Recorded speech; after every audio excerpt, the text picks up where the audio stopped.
Good morning. It's day, I think, 33 of Fearless Living Boot Camp.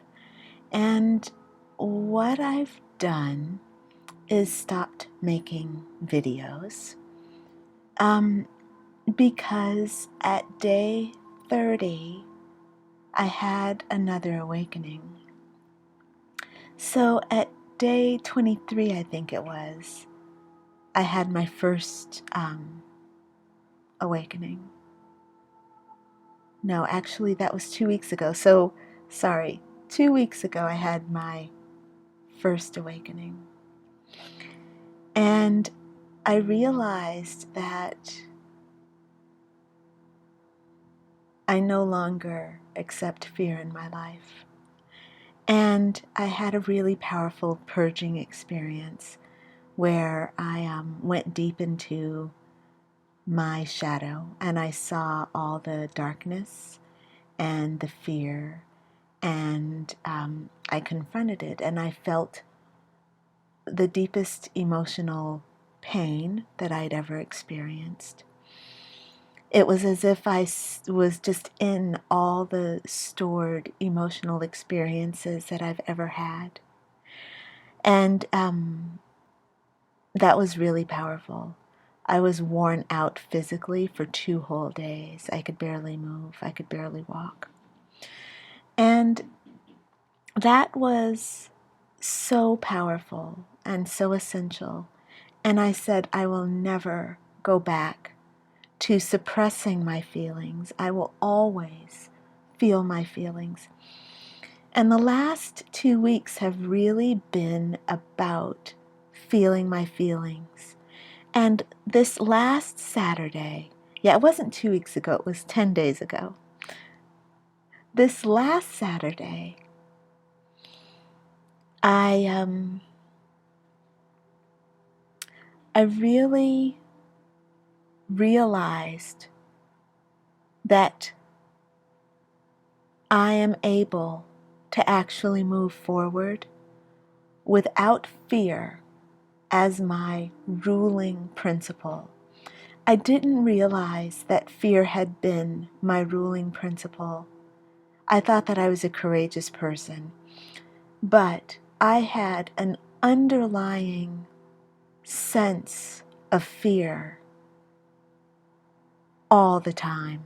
There was always this thin thread of apprehension, worry, anxiety, concern. And since I've been doing this program, trusting this program, I have completely turned that around.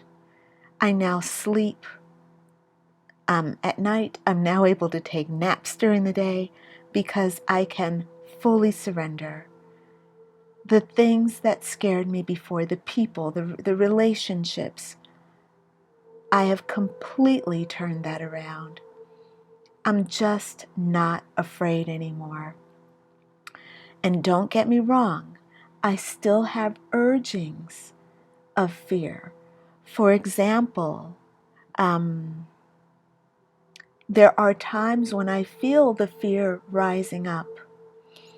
And what I do now, instead of suppressing the fear or running away from the fear, is I'll actually push into the fear and I'll feel the feelings of fear.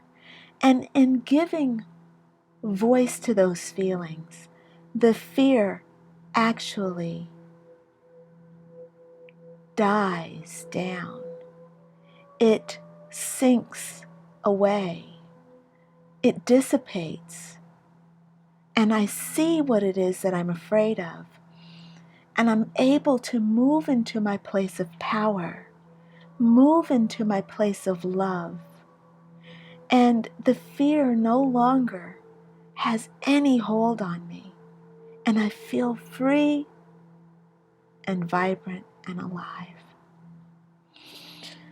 So that's where I am. That's where I'm just checking in with you on that. And I'm going to continue these affirmations because the 10 weeks, it's really important to follow through with the affirmations on week, all the way through the 10 weeks.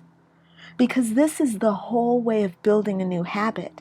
I'm now at the point where I am in the new mindset, but occupying the consciousness takes time. I can't let my ego come in and say, oh yeah, I'm done with it. I don't need it anymore. No. The 10 weeks is to master my ego, to master my thinking process. I won't be making videos any longer. Unless I get inspired, I'll make a video here and there. But it's just, I'm on a totally different path as far as how my morning practice is going. My morning practice is now actually extended itself throughout my whole day. I'm practicing in the morning, in the mid-morning, in the evening, in the afternoon. I'm practicing all the time because it's changed everything. I'm dating. I'm sleeping. I haven't compulsively eaten in over 30 days. I've lost weight, but not because I'm dieting, not because I'm trying. It's just there's no room in me for fear and all the gyrations I go through or went through to suppress that fear and to deny myself, to deny my feelings. Fear has a role in helping us know where our emotions are energetically.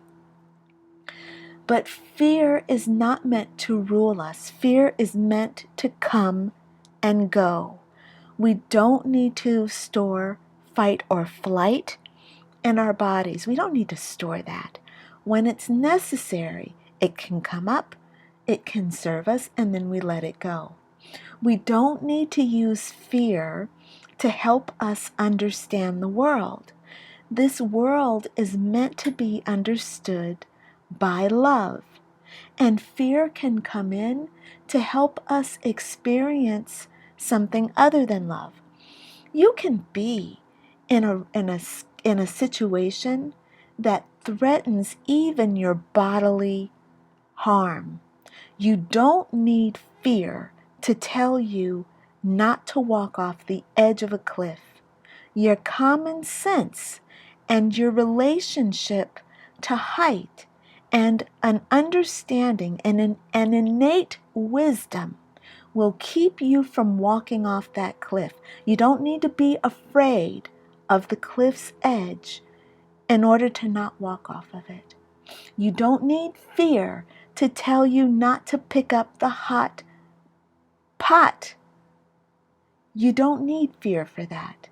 It wasn't fear that made you when you were a child. It's not a lack of fear that makes the child not pick up the hot pot. It's an innocence that lets the child pick up the hot pot. The child doesn't understand that the heat can hurt them. But it's not fear of getting hurt that's going to make the child. It's the wisdom that they've developed from experience. So you can approach your stove without fear of the pot. You can simply know that the pot is hot and you should use the handle or you should use the pot holder. And in relationships, we've built up this thing of fear to keep us protected from the love interest, the fear of rejection, the fear of being hurt. Actually, that guy that's, on the first date that's eyeballing all the pretty girls that walks by? You don't need to be afraid of him and his behavior. You can simply understand that he's a guy that checks out women. He loves checking out women. And if that doesn't work for you, you don't need fear to tell you that that doesn't work for you. You can use confidence and self-love to say, hey, it doesn't work for me. You don't need fear to be your advocate. You can do it on your own. You can trust in yourself and trust in the universe to know that you're going to be okay. So again, that's where I am. I am trusting myself. I'm loving myself. I'm trusting the world around me. And more than anything, I'm feeling my feelings in every given moment. Every moment I'm feeling my feelings. And when it's really busy, and I'm around a lot of people and I've got a lot of feelings going on, what I'm doing on the inside is I'm saying, we're going to come back to this. And then I do. At the end of the day, I pull out my journal and I write down what's going on with me, what's bothered me, what I noticed. And I'm giving voice to my feelings and I'm not denying. And even fear can come in. It can't rule my life, but it can certainly contribute to my life's experience, and it can work in perspective with the great whole. That's whole, W-H-O-L-E. All right, friends, I'm signing off. Keep up your affirmations. Keep up your affirmations, and I will be checking in with you from time to time to update with you with my experience. And you are welcome to write me, email me if you need any guidance. I'm here. You know what to do. All right, I love you. I love you, and I am not afraid of you. Thank you so much for being with me in this journey. Continue the affirmations for 70 days. Do it. You can do it. I'm doing it. All right, friends. Bye for now.